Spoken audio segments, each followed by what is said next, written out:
বাংলাদেশের মূল ভূখণ্ডে ডিজেল পরিবাহী পাইপলাইন আরও সম্প্রসারিত করার পরিকল্পনা হঠাৎ স্থগিত করেছে ভারত। বাংলাদেশে চলমান রাজনৈতিক সংকটের কারণ উল্লেখ করে এই পদক্ষেপ নেওয়া হয়েছে বলে জানিয়েছে New Delhi. India Bangladesh friendship pipeline নামে পরিচিত এই পাইপলাইন দিয়ে ডিজেল আমদানি শুরু হয় 2023 সালের মার্চে।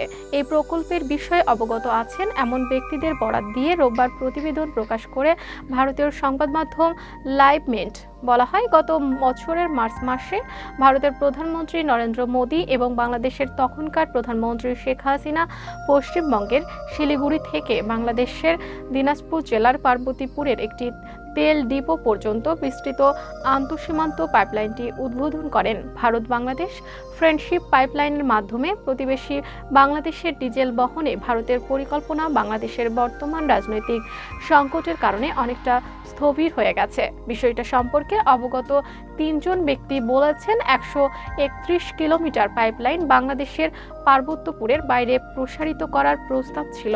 বর্তমানে এই পাইপলাইনটি পার্বতীপুরে শেষ হয়েছে।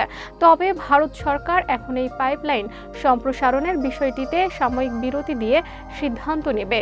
যৌথ এই পাইপলাইনের মাধ্যমে ভারত থেকে বছরে 10 lakh metric ton high speed diesel বাংলাদেশে পরিবহন করার ক্ষমতা রয়েছে এবং বর্তমানে বাংলাদেশের উত্তরাঞ্চলীয় 7টি জেলায় পণ্যটি সরবরাহ হয়ে থাকে। এই পাইপলাইনটি প্রতিবেশী এই দুই দেশের মধ্যে নির্মিত প্রথম আন্তঃসীমান্ত জ্বালানি পাইপলাইন।